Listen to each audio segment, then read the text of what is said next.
نبی پاک صلی اللہ علیہ وسلم کی حدیث ہے مسلم میں طبرانی میں، حضور نے فرمایا آؤ میں تمہیں پچھلے زمانے کے ایک ایماندار نوخیز ولی اللہ کی بات سناؤں۔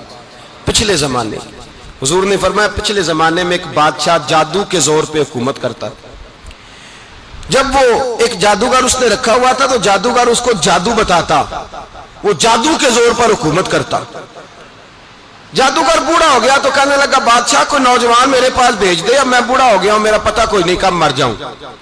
ایک نوجوان کی ڈیوٹی لگائی، بڑا زیرک سمجھدار اپنے رعایا میں سے چن کے جو ذہین فطرت مزاج بچہ تھا وہ اس نے لگایا۔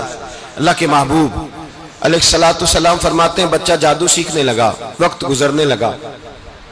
بچہ جب جادو سیکھنے جاتا تو رستے میں ایک راہب بھی تھا جو انجیل جانتا تھا، وہ اللہ اللہ سکھاتا، لوگوں کو حضرت عیسیٰ علیہ السلام کی تعلیمات سے آگاہ کرتا۔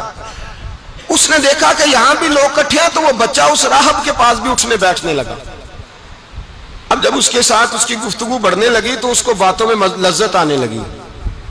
اس نے راہب نے پوچھا کہ تو کون ہے اور کس طرح سے آیا ہے، کیا تیرا معاملہ ہے؟ اس نے کہا جی میں جادو سیکھنے جاتا ہوں، آپ کی باتیں مجھے بڑی اچھی لگتی ہیں۔ اس نے کہا دین سیکھ، جادو سیکھنے والے کافر ہو جاتے ہیں، قرآن و حدیث سیکھنے والوں کو اللہ کامل ایمان عطا فرماتا ہے۔ فرمایا یہ سیکھ۔ بچہ بیٹھنے لگا، اس کے پاس آنے لگا، باتیں دل میں گھر کرنے لگی۔ ایک وقت آیا کہ مسلمان ہو گیا، اور مسلمان کیسے ہوا؟ بچہ کہتا ہے میں تجربہ کر کے ہوا۔ اب میں تھوڑا سا وقت جادوگر کے پاس بھی جاتا اور باقی سارا وقت وہاں بیٹھتا۔ میں ایک دن جا رہا تھا تو رستے میں اژدہا تھا، بہت بڑا سانپ تھا، رستہ روک کے کھڑا تھا۔ یہ حضور نے بیان کی حدیث۔ نبی پاک صلی اللہ علیہ وسلم فرماتے ہیں بچہ کہتا ہے کہ رستے کے اندر سانپ ہے، رستے بند ہے، لوگ چھتوں درختوں پہ چڑھے ہراش ہے۔ کہتے چھوٹا سا روڑا میں نے اٹھایا تو میں نے کہا اللہ اگر جادوگر سچا ہے تو اسے مار دے۔ چھوٹا سا روڑا میں نے پھینکا، اژدہا کوئی نہ مرا۔ پھر چھوٹا روڑا اٹھایا، میں نے کہا اللہ اگر وہ عالم سچا ہے تو اسے مار دے۔ اب جب میں نے روڑا مارا تو اژدہا مر گیا۔ میرے اندر سے گواہی آئی نہیں دین کی باتیں سچی ہیں، نہیں قرآن کی باتیں اسلام سمجھانے کے لیے عرض کر رہا ہوں، اگرچہ اس دور میں انجیل تھی، اللہ رسول کی باتیں اچھی ہیں۔ کہتے میں مسلمان ہو گیا، اب میں نے راہب کے پاس ہی رہنا شروع کر دیا، جادوگر کے پاس چھوڑ دیا اس بچے نے آنا۔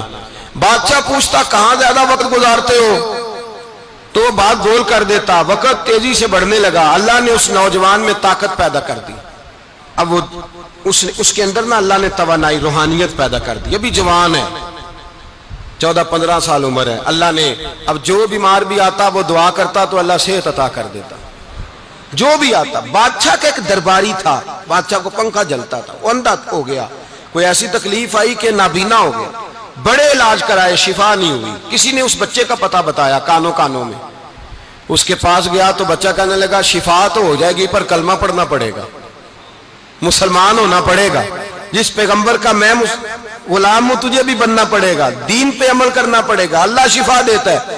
اس نے کہا تو مجھے کلمہ پڑھا، مجھے شفا دے، میں تیار ہوں۔ اس نے کہا شفا تو اللہ دیتا ہے۔ اس نے اللہ تبارک و تعالیٰ کا ذکر کر کے دعا مانگی، یہ مسلم شریف میں حدیث ہے، طبرانی میں موجود ہے۔ اللہ نے اسے شفا دی، اس نے کلمہ پڑھنا شروع کر دیا۔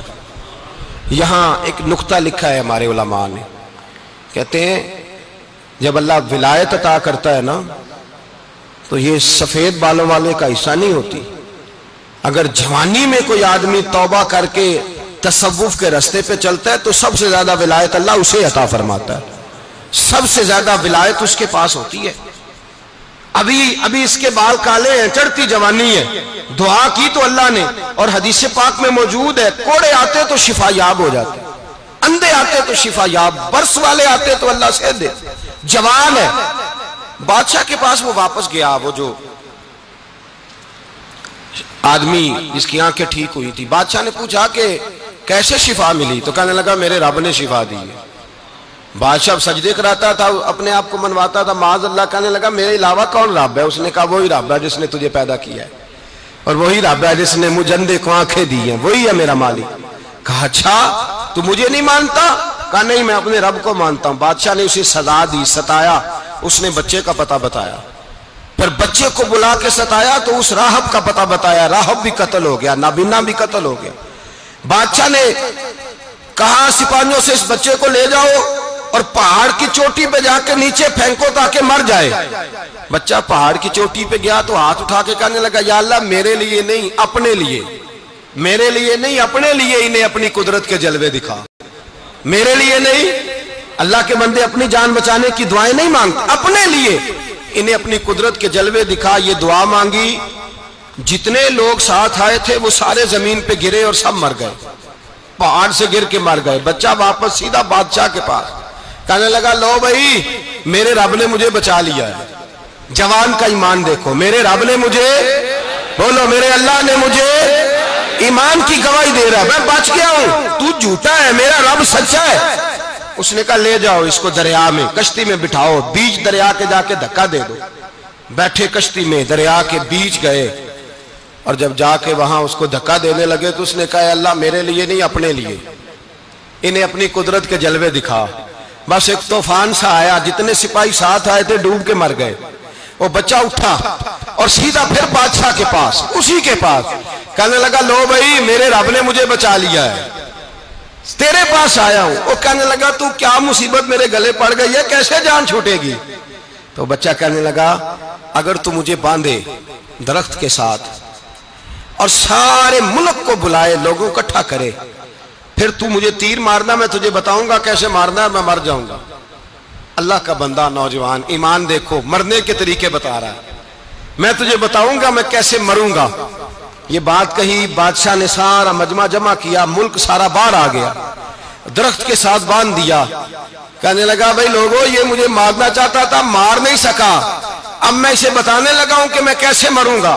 اسے کہو جب تیر مارے تو ساتھ میرے رب کا نام بھی لے، میں اپنے رب کے نام پہ جان دوں گا، ایمان کی پختگی میں اللہ کے نام پر جان دوں گا۔ اسے کہو رب کے نام پہ مارے، مر جاؤں گا۔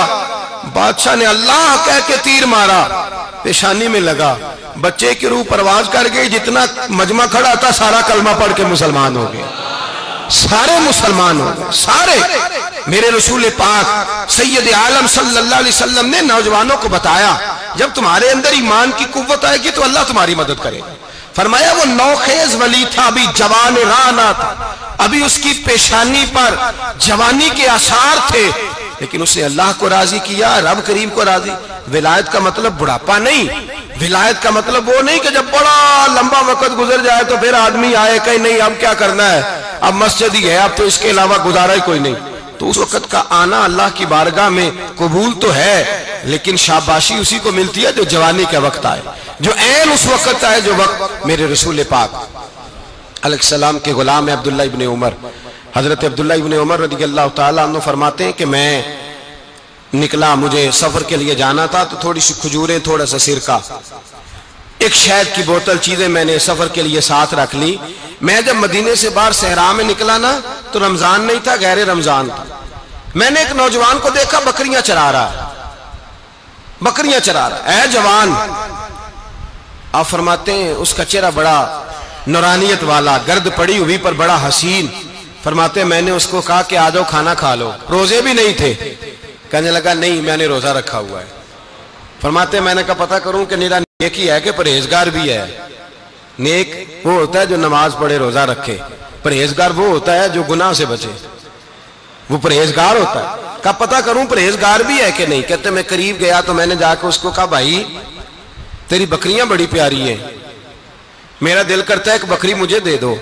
کہتے وہ جوان، غربت بھی پریشانی بھی، پر دامان توکل کی یہ خوبی ہے کہ اس پر پیبند لگے ہوتے ہیں، دھبے نہیں ہوتے، غربت ہے۔ کہا جناب ایک بکری دے دو۔ آنے لگا جناب بکریاں میری نہیں، بکریوں کا مالک کوئی اور ہے۔ کہتے میں نے آزمانے کے لیے کہا کہ بکریوں کے مالک کو کہنا ایک بکری بھیڑیا لے گیا ہے، کہہ دینا بھیڑیا لے گیا ہے۔ تو کہتے اس نے میری طرف دیکھا، گرد سے اس کے بال اٹے ہوئے، آنکھوں میں روشنی، چہرے پہ اطمینان، لب و لہجے میں ایمان کی طاقت، نوجوان۔